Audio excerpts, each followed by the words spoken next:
नमस्कार। मैं डॉक्टर संतोष कुमार जैन, पूर्व जिला आयुष अधिकारी, सुखायु हैप्पी लाइफ चैनल के लिए आप सबका बहुत बहुत स्वागत करता हूं। और आज फिर हम स्वास्थ्य के क्रम में एक नए विषय को लेते हैं जो बड़ा ही ज्वलंत और आपसे जुड़ा हुआ, आपके परिवार से जुड़ा हुआ, सारे लोगों के स्वास्थ्य से जुड़ा हुआ ये ज्वलंत विषय है जिससे सारे लोग परेशान हैं। हल दिख नहीं रहा है और जो आप हल करने के लिए आगे बढ़ते हैं तो वो एक नई मुश्किल खड़ी कर देता है। हम आज बात करेंगे गैस की। गैस की समस्या ऐसी समस्या है जो हमारे इंडाइजेशन से पैदा होती है और तरह तरह के लक्षण शरीर में पैदा करती है, जिसको हम बोलचाल की भाषा में गैस कहा करते हैं। रोगी आता है, वो डॉक्टर से कहता है कि हमें गैस हो गई। डॉक्टर को ये समझ में नहीं आता कि गैस से तात्पर्य उनका क्या है। इसके लिए आपको बहुत विश्लेषणात्मक रूप से आपको डॉक्टर को समझाने की ज़रूरत है कि आपको लगता क्या है, आपके पेट में तकलीफ़ क्या है, और उसके लिए फिर डॉक्टर सलाह देगा और जिससे आपकी तकलीफ़ ठीक होगी। तो रोगी जो आते हैं वो कहते हैं सर मुझे गैस हो गई है। डॉक्टर को समझने में बड़ी दिक्कत होती है कि ये गैस से इनका तात्पर्य क्या है। तो आपको किसी परिभाषा में बात नहीं करना है, सीधी सादी बात करना है कि आपको तकलीफ़ क्या है।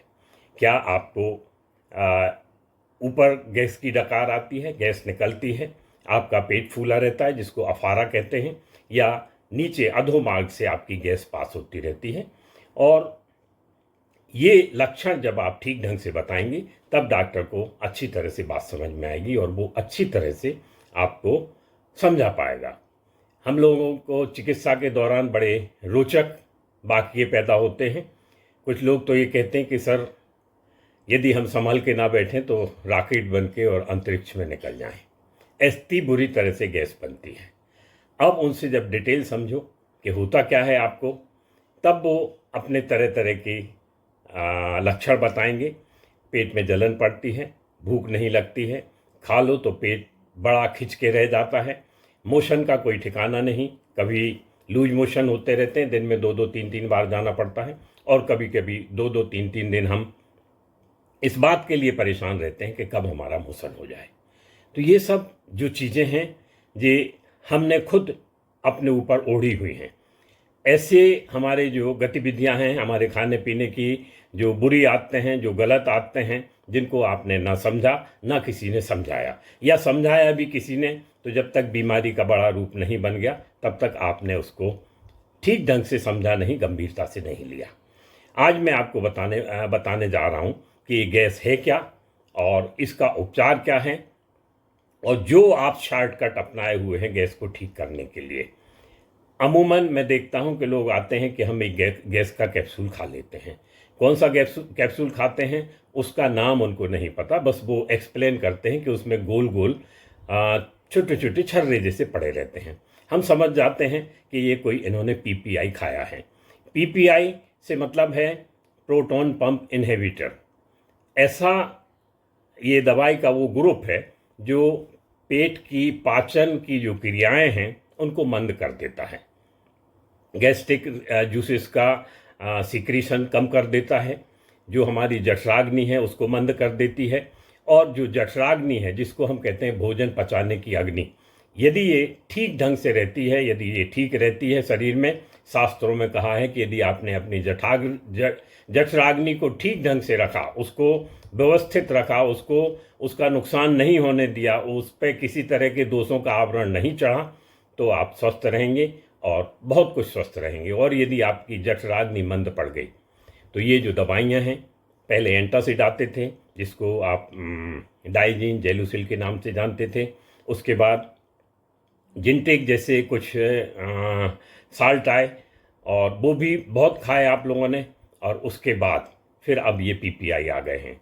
तो जो एंटासिड आते थे वो पेट में एसिड को न्यूट्रलाइज कर देते थे। कहने को तो एसिड का न्यूट्रलाइजेशन होता था, मगर एक्चुअल वो आपके पाचन सिस्टम को ही सप्रेस कर देता था। जो भोजन पचाने की जो क्रियाएं हैं उसको कम कर देता था, जिससे आपको कुछ गैस की राहत मिल जाती थी और ऐसा लगता था कि चलो ठीक है। उसके बाद जो जिंटेक जैसी दवाइयाँ आई, उनमें कुछ दिन बाद नए जो शोध हुए उसमें कहा गया कि ये कैंसर कारक हो सकती हैं, इसलिए इनको अधिक मात्रा में नहीं लेना चाहिए। जो ले चुके वो ले चुके, अब जो उनको नुकसान हो गया वो भोगेंगे, मगर जिन्होंने नहीं लिया, जो बच गए, उनको आगे फिर ये एक नया दुश्मन खड़ा हुआ था पीपीआई के रूप में। अब डॉक्टर प्रिस्क्राइब करने लगे हैं और आप अपने मन से खाने लगे हैं। जो पीपीआई होते हैं ये प्रोटॉन पंप की कार्य पद्धति को रोक देते हैं। प्रोटॉन पंप की कार्य पद्धति क्या होती है कि गैस्ट्रिक जूसेस का रिलीज करना, भोजन के पचाने में मदद करना, और जब ये कैप्सूल खा लिए जाते हैं, इस तरह की जो दवाइयाँ खा ली जाती हैं जिसको ओमिप्रोजाल, रेबिप्रोजाल, पेंटाप्रोजाल इस नाम से जाना जाता है, और ये बहुत फ्रिक्वेंटली आज पर्चों पर लिखी जा रही है। मैं तो देखता हूँ कि लगभग हर दूसरे पर्चे पर ये पीपीआई लिखे जाते हैं। ना जाने क्यों लिखते हैं डॉक्टर, और ना जाने क्यों आप लोग खाते रहते हैं। इसकी इतनी आवश्यकता नहीं है। हालांकि दवाई है तो दवाई इसी के लिए बनी है कि वो खाई जाए, मगर तब वो खाना ठीक रहता है जब आपको एक विशेषज्ञ चिकित्सक जो बहुत आवश्यक समझ रहा है, जब वो प्रिस्क्राइब करे तब आप लें। अधिकतम इसको 3 माह तक लिया जा सकता है। मैं ये देखता हूँ कि लोग सालों से इसको खा रहे हैं। उसके जो नुकसान हैं, इसके बंद करने से जो आपको रिबाउंड एसिडिटी होती है वो आपके लिए बहुत ही घातक हो जाती है, पीड़ादायक हो जाती है, और तब तक आपके सारे सिस्टम उसके दुष्प्रभाव से अपना अपना काम मंद कर देते हैं, जो आपके लिए बहुत नुकसानदायक और घातक हो जाता है। तो कैसे और क्यों इससे बचा जाए? तो इसके लिए 3 सूत्र हैं, 3 बातें हैं जिन पर यदि आप ध्यान देंगे तो इसको आप रोक सकते हैं। पहला है हरी, दूसरा है वरी, तीसरा है करी। हरी मतलब जल्दबाजी, बरी मतलब चिंता, और करी मतलब करी जो सब्जियों में करी डली रहती है जिसको बड़े शौक से आप खाते हैं, वो है करी। तो सबसे पहले हम यदि हरी की चर्चा करें तो हमारे जीवन में आज हर समय, हर मौके पर, हर स्थिति में जल्दबाजी मची हुई है। हम जल्दी जल्दी अपना ऑफिस जाना चाहते हैं, जल्दी जल्दी वहाँ से काम निपटाना चाहते हैं, जल्दी जल्दी बहुत सारे काम कर लेना चाहते हैं। आपकी पत्नी को जल्दी है, आपके बच्चों को जल्दी है, माता पिता को भी जल्दी है। सभी लोग जल्दी में हड़बड़ाए हुए भागते हुए चले जा रहे हैं। कहाँ जाना है, कहाँ पहुँचना है, ये सब लोग भूल गए हैं, मगर जल्दी हमें ज़रूर है। और इस हरी को यदि आपने अपने जीवन में से निकाल दिया, कम कर दिया, भोजन भी आप कर रहे हैं तो दौड़ते भागते पानी के सहारे गुटकते हुए भोजन कर रहे हैं, जो लाभ तो नहीं देता है, नुकसान और कर देता है। तो हरी, इसके बाद आता वरी, कि जो आप बहुत सारी चिंताएं, दुष्फिक्रें आप लोगों ने पाल ली हैं, आपने, हमने, सबने, कि देश का क्या होगा, ये चुनाव जीत गया, वो चुनाव हार गया, अब यूक्रेन और रूस का युद्ध चल रहा है,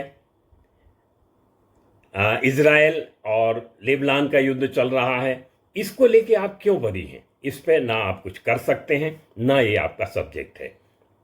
तो कुछ चिंताएं तो आपकी ऐसी हैं जो आपकी अपनी हैं, जिनको आप शांत मन से, योग से, ध्यान से हल कर सकते हैं, और इस बात को समझ के कर सकते हैं कि चिंता यदि एक आदमी करे तो भी हल नहीं होती, और 100 लोग मिलके भी करें तो भी हल नहीं होती। उसके लिए हमें काम करना पड़ता है। और तीसरा है करी। करी मतलब हम तेल तली चीज़ें हमारे भोजन में इस तरह से शामिल हो गई हैं कि चाहे हम घर में हैं तो बहुत सारा तेल तला मसाला वाला खाना खाया जा रहा है, बाहर हैं तो आप बाहर का जो होटल पे मिलने वाला खाना है वो भी तेल से तला हुआ और अधिक मिर्च मसाले का खाना आप खा रहे हैं, और ये तीनों आपके स्वास्थ्य को बहुत बुरी तरह से प्रभावित कर रहे हैं। तो अब हम इसको सुधारें कैसे? अंत में आपको उपाय बताना भी आवश्यक है। तो एक तो आपकी जीवन शैली बहुत अच्छी होना चाहिए। समय पे उठिए, समय पे खाइए, समय पे काम कीजिए, अपने परिवार के साथ समय बिताइए और समय पे सो जाइए।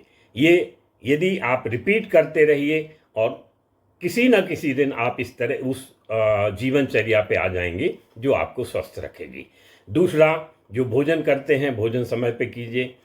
भोजन करने के लिए समय दीजिए। लगभग 20 मिनट से 30 मिनट तक आपको भोजन के लिए समय देना है, जिसमें आप अच्छी तरह से चबा के क्योंकि मुंह से ही हमारे पाचन की क्रिया शुरू हो जाती है। जब हम मुंह में भोजन रखते हैं, जैसे ही उससे सिलाइवा मिलता है और हमारा भोजन पचना शुरू हो जाता है। यदि इसको हम ठीक ढंग से कर पाए तो आधा काम हमारा मुंह में ही हो जाता है, बाकी आधा काम हमारा पेट और आंतें कर लेती हैं। तो भोजन को बहुत अच्छी तरह से चबा के खाना है। भोजन के बीच में यदि बहुत आवश्यक नहीं है तो आप पानी ना पिएं, और यदि ये लगता है कि थोड़ा बहुत पानी पीने की आवश्यकता है तो पी लें, और भोजन के पश्चात तो पानी बिल्कुल भी ना पिएं। कुल्ला करके उठ जाएं, आधे 1 घंटे बाद आपको बहुत जोर से प्यास लगेगी, तब आप मनचाहा जितना भी पानी पीना चाहें पी लें। तो ये गैस को ठीक रखने में, पाचन को ठीक रखने में मदद करता है। कई बार पेट में तरह तरह की जलन होती है। आपको पेट के ऊपरी हिस्से से छाती के दरवाजे तक ऐसा लगेगा जैसे कुछ गोला अड़ रहा हो, और कभी कभी तो यहाँ पूरे छाती से और गले तक जलन पड़ती रहती है। कभी कभी खट्टी डकार आती है, और कभी कभी तो कुल्ले भी आ जाते हैं। इन सब चीज़ों के लिए अब क्या करें आप? तो मैं आपको सीधे और सरल उपाय बताता हूँ। एक जो आपको इंडाइजेशन की, अपच की जो विपत्ति आई हुई है, इस विपत्ति को ठीक करने के लिए आयुर्वेद में बहुत सुंदर और गुणकारी चूर्ण आता है, अविपत्तिकर चूर्ण। नोट करें, अविपत्तिकर चूर्ण, जो आपकी विपत्ति को अविपत्ति में बदल देता है और आपको बहुत तसल्ली देता है। इस चूर्ण को भोजन के पश्चात 2 चम्मच सुबह और 2 चम्मच शाम खाएंगे तो आपके जो एसिडिटी है, जो पेट में जलन पड़ रही है, और जो आपको कब्ज है, विबंध जिसको कहते हैं, उसको बहुत अच्छी तरह से ठीक करेगा और आपके पेट में बहुत राहत देगा। इसके बाद होता है लवण भास्कर चूर्ण। ये सर्वत्र और आसानी से मिलने वाली दवाइयाँ हैं। लवण भास्कर चूर्ण भी ऐसा पाचक और दीपन द्रव्यों का कॉम्बिनेशन है जो आपके भोजन को बहुत ठीक ढंग से पचाता है और भोजन के प्रति रुचि जगाता है। और यदि इसको गर्म पानी के साथ लिया जाए तो ये हमारा सारक भी होता है, मतलब आपका मोशन ठीक कराता है। इसके बाद आता है हिंगवाष्टक चूर्ण। पेट में अफारा, गैस बन जाना और तरह तरह से गैस की तकलीफ पैदा हो जाना, इसके लिए हिंगवाष्टक चूर्ण होता है, जिसमें हींग के साथ और 7 द्रव्य मिले हुए हैं और 8 द्रव्य मिलकर हिंगवाष्टक चूर्ण बनाते हैं। तो इस चूर्ण को खाने का तरीका थोड़ा सा अलग है कि पहले आप इसको मध्य भुक्त कहा जाता है, थोड़ा सा खाना खा लें, लगभग 1 या 2 ग्रास खा लें। उसके बाद चूर्ण को शुद्ध घी में पेस्ट जैसा बनाएं, एक या 2 चम्मच चूर्ण को, और उसको खा लें और उसके बाद बाकी भोजन और कर लें। आपका पेट निश्चित रूप से दुरुस्त हो जाएगा। पेट से संबंधित तकलीफें आपकी बहुत कुछ ठीक हो जाएंगी। और यदि इसके बाद भी आपको आवश्यकता पड़ती है तो फिर आप चिकित्सक के पास जा सकते हैं, एलोपैथिक चिकित्सक के पास भी जा सकते हैं, आयुर्वेद, यूनानी, होम्योपैथी, योगा, सिद्धा, किसी के पास भी जाके और आप अपना इलाज ले सकते हैं। मगर दवाइयों को डॉक्टर के सुपरविजन में लिया जाना चाहिए। यदि दवाई आप यूं ही मेडिकल स्टोर से खरीद के पीपीआई खाते रहेंगे, कुछ भी दवाई, जिंटेक जैसी दवाई खाते रहेंगे, तो ये आपके पूरे पेट के सिस्टम को सप्रेस कर देगा और जो आपको बहुत ही घातक और नुकसानदायक हो जाएगा। इसलिए विनम्र निवेदन है कि आप अपने पेट को ठीक रखेंगे तो आपका पूरा स्वास्थ्य ठीक रहेगा। कहते हैं कि यदि भट्टी साफ तो सारी बीमारियां माफ। तो पेट को आपको ठीक रखना है। ठीक रखने के मैंने सामान्य उपचार बता दिए हैं और इनको आप फॉलो करेंगे, आपका पेट ठीक रहेगा और आप दुरुस्त रहेंगे और आपके जीवन में खुशियों का संचार हो जाएगा। आप मुस्कुराते रहेंगे। मुस्कुराने पर बस जो मुझे याद आया मैं बता देता हूँ कि या तो दीवाना हंसे, या तो दीवाना हंसे, या तू जिसे तौफीक दे, तू से तात्पर्य ईश्वर। या तो दीवाना हंसे या वो जिसे तौफीक दे, वरना इस जालिम जहां में मुस्कुराता कौन है। तो हम बताएंगे मुस्कुरा के कि हम ऐसे मुस्कुराते हैं, हम बीमारियों से ऐसे लड़ते हैं और ऐसे स्वस्थ रहते हैं। तो ये आज आपके लिए जितना मैं बता पाया हूँ। आगे किसी विषय पे फिर बात करता हूँ। तब तक के लिए नमस्कार। फिर से निवेदन है कि चैनल को सब्सक्राइब करें, अपने दोस्तों को बताएं, ताकि इस तरह की सामान्य बातें, ये सामान्य बातें हैं, जी चिकित्सकीय बातें नहीं हैं, जो आप चिकित्सक के पास पहुंचने के पहले अपनाकर अपने आप को स्वस्थ रख सकते हैं। तो नमस्कार, जय हिंद, जय भारत। फिर मिलते हैं, बाय।